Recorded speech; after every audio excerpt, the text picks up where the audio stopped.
Hello, hello les amis Scorpion, ascendant Scorpion, ou si vous aviez la planète Vénus dans le secteur du Scorpion au moment de votre naissance, cette guidance sentimentale et relationnelle est pour vous.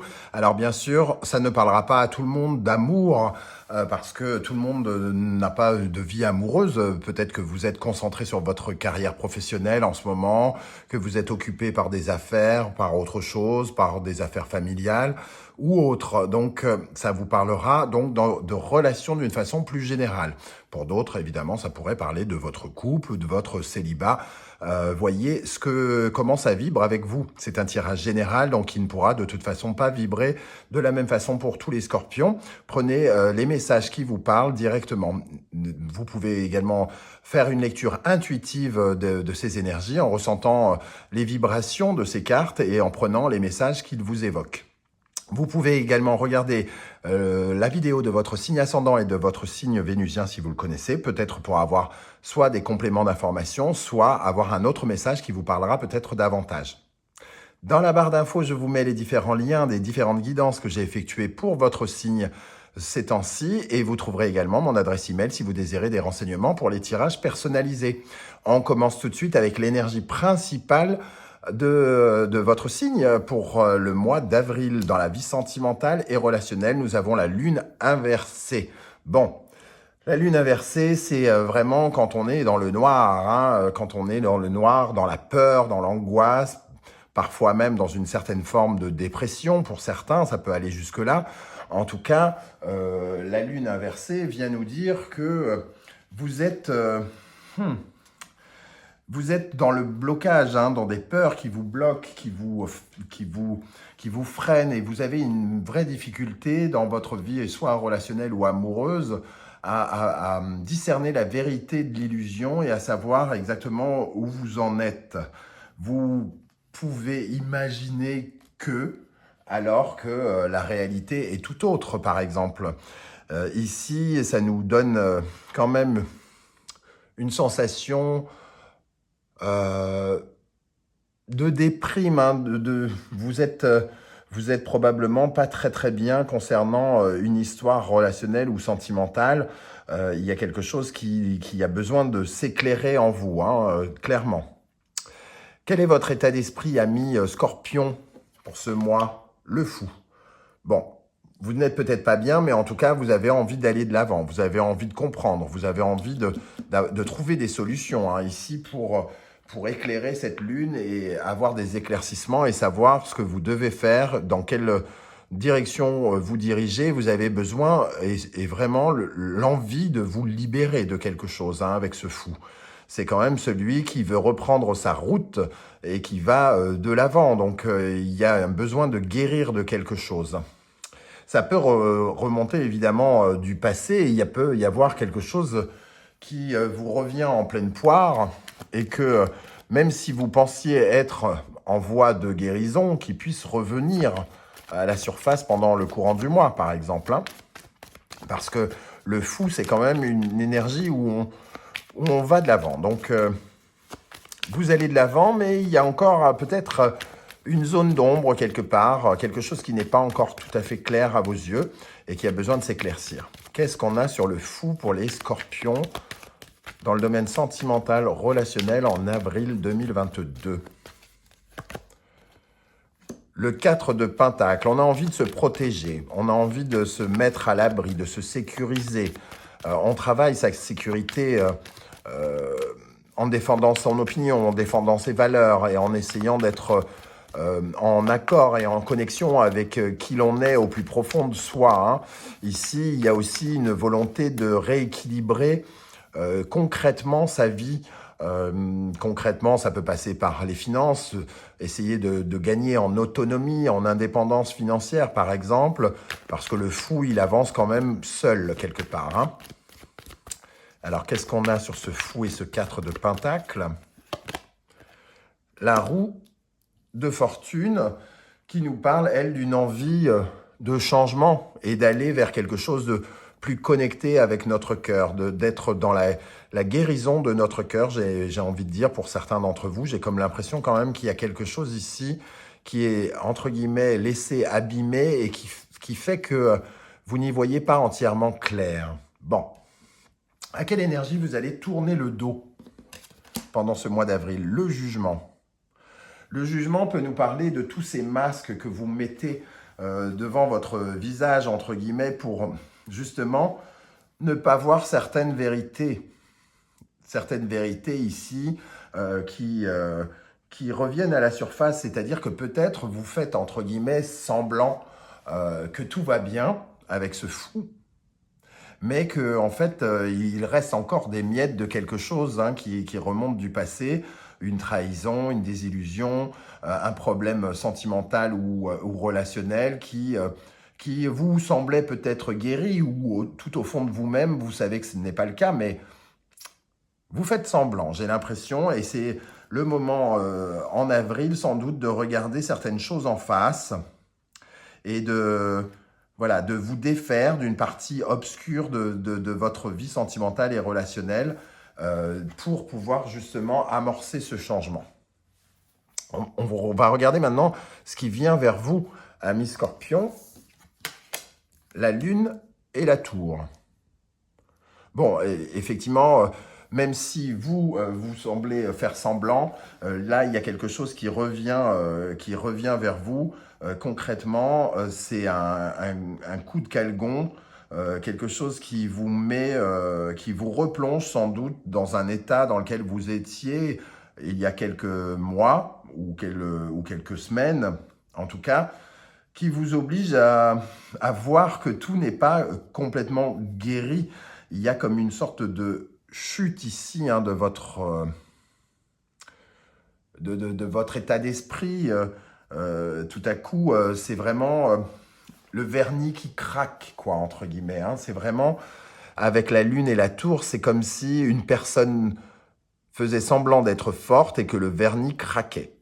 D'où cette sensation de fou, oui, je vais de l'avant, oui, c'est bon, je vais y arriver tout seul, je vais me sécuriser, etc., etc. Et tout à coup, on se rend compte qu'on n'est pas aussi, on est encore très fragile par rapport à quelque chose du passé, et qu'on s'est peut-être un peu menti, que la guérison n'a pas été peut-être aussi rapide et qu'on a peut-être encore de l'espoir par rapport à retrouver quelqu'un, peut-être.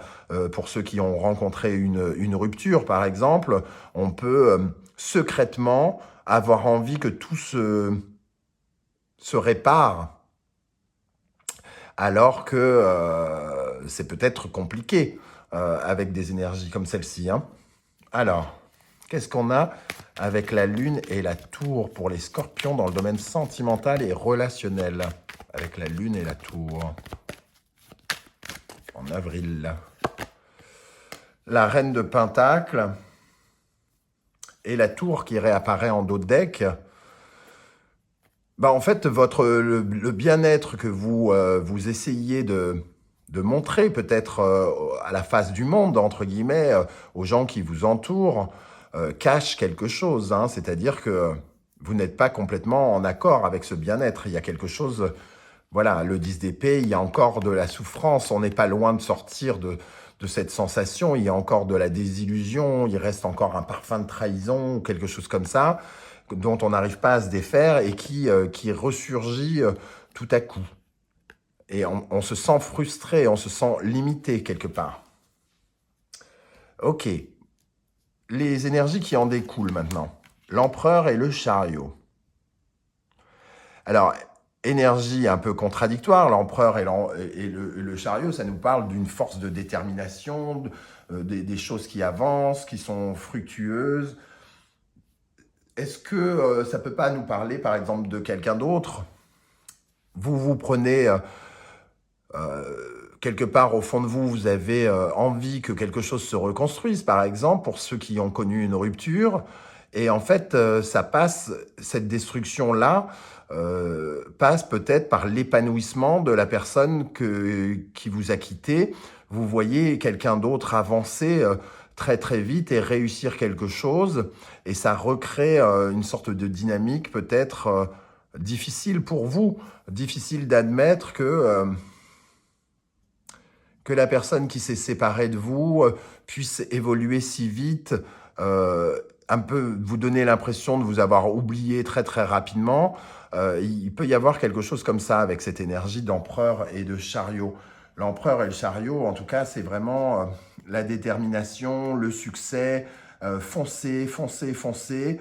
Euh, et ici, vous êtes plutôt quand même dans une énergie qui semble un peu contradictoire parce que la lune et la tour, c'est quand même quelque chose qui s'effondre, hein. C'est quelque chose qui s'effondre à nouveau, j'ai envie de dire même, hein. Ici, vous avez, comment dire, il y a des actions vigoureuses, alors vous vous battez peut-être vous-même par rapport à cet état de déprime pour trouver des solutions. C'est possible aussi que vous essayiez vraiment de construire dans la nouveauté, dans l'avenir, mais que vous ayez encore des idées un peu sombres. Vous avez un peu du mal peut-être à reconstruire votre bien-être. Alors bien sûr, ça ne va pas parler à tout le monde de la même façon, mais il y a quand même quelque chose qui a du mal à s'épanouir, à grandir, à sortir de la face sombre, hein, de vos énergies. Qu'est-ce qu'on a avec l'empereur et le chariot ici pour les scorpions dans le domaine sentimental, relationnel? Le magicien, on se bat pour commencer, recommencer quelque chose, malgré les peurs